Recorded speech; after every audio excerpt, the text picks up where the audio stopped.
سب سے پہلے میں ظاہر ہے اس بات پہ آنے سے قبل جو ہے میں چاہوں گا کہ لوگوں کو بنیادی طور پہ آپ ڈاکٹر صاحب غازی علم دین رحمۃ اللہ علیہ کا وہ تعارف جس کو لوگ سننا چاہیں گے وہ کروائیں، اور یہ بھی بتائیں خاص طور پہ کہ جو تحریک پیدا ہوئی تھی بنیادی طور پہ وہ کیسے ہوئی تھی، اور جو راجپال تھا اس کو آپ نے کیسے واصل جہنم کیا تھا۔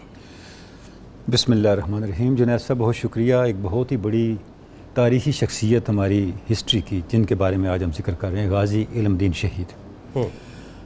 اگر ہم غازی علم دین شہید کا تعارف دیکھتے ہیں جنید صاحب، اور اس دور کو دیکھتے ہیں اور ان کے کارنامے کو دیکھتے ہیں اور جو عظیم کارنامہ انہوں نے انجام دیا اس کو دیکھتے ہیں، تو جنید صاحب گزارش یہ ہے کہ ایک منظرنامہ ہمارے سامنے آتا ہے کہ اس ملت کی زندگی کا مرکز و محور کیا ہے اور اس امت کی اجتماعی زندگی محفوظ کیسے رہتی ہے۔ بالکل ایسے اس کا جس کو کہتے ہیں نا ایک تھرمامیٹر، ایک کرائٹیرین، ایک پیمانہ، ایک سٹینڈرڈ غازی علم دین شہید بھی ہیں۔ واہ!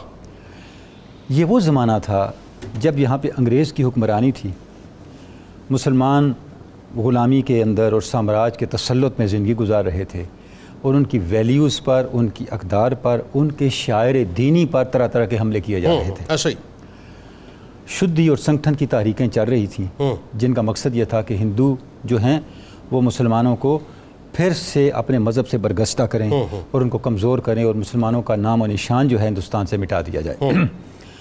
اس ماحول میں یہ المیہ پیش آیا جس کو انجام تک پہنچایا غازی علم دین شہید نے۔ ٹھیک۔ اچھا، غازی علم دین شہید کا اگر آپ جیسے آپ نے اپنے انٹرو میں ذکر بھی کر دیا، اب بیک گراؤنڈ دیکھتے ہیں تو وہ کسی بڑے روحانی یا کسی بڑے جو آپ یہ کہہ سکتے ہیں کہ دینی گھرانے سے ان کا تعلق نہیں تھا، بالکل ایسا، بلکہ ان کا تعلق ایک عام گھرانے سے تھا۔ بالکل ایسا ہے۔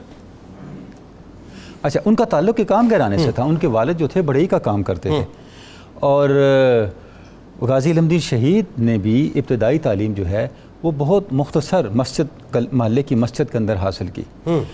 اندرون شہر میں وہ محلہ ہے جہاں پہ ان کا قیام تھا، جہاں ان کا آبا و اجداد رہتے تھے، آج تک وہ محلہ موجود ہے۔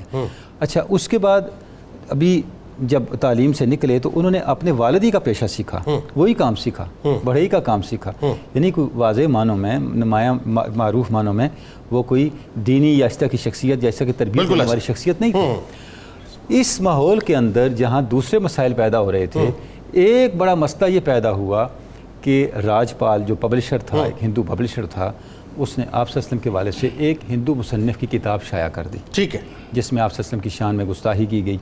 اچھا، اس پہ اب پورا ایک مہم چل پڑی، ٹھیک، پورے ہندوستان کے اندر ایک کمپین چل پڑی، ٹھیک ہے، ایک احتجاجی مہم چل پڑی، مسلمانوں کے اندر ایک خلفشار پیدا ہوا، ایک اشتعال کی کیفیت پیدا ہوئی۔ اچھا، اب یہ ایک فضا بن گئی تھی، یعنی ہمیں یہ سمجھنا چاہیے کہ غازی علم دین شہید نے ایک دم سوچ سے اٹھے اور آ کے راجپال پہ حملہ کر دیا، ایسا نہیں تھا۔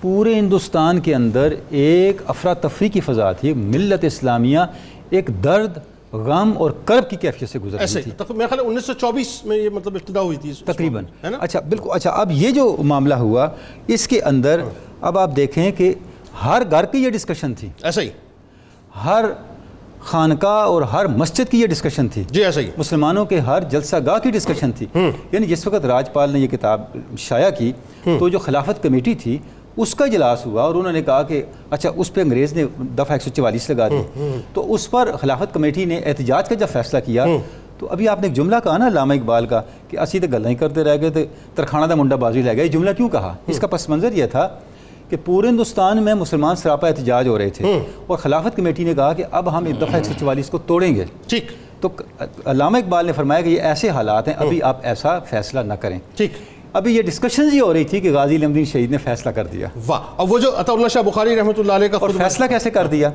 کہ دفعہ 144 کے دوران دلی دروازہ میں جلسہ ہوا جس میں عطا اللہ شاہ بخاری نے خطاب کیا، اور آپ جانتے ہیں عطا اللہ شاہ بخاری وہ خطیب تھے، پانی میں آگ لگانا ان پہ ختم تھا۔ اور جب وہ بات کرتے تھے ایسے لگتا تھا کہ وہ دیکھ کے منظرنامہ بیان کر رہے ہیں۔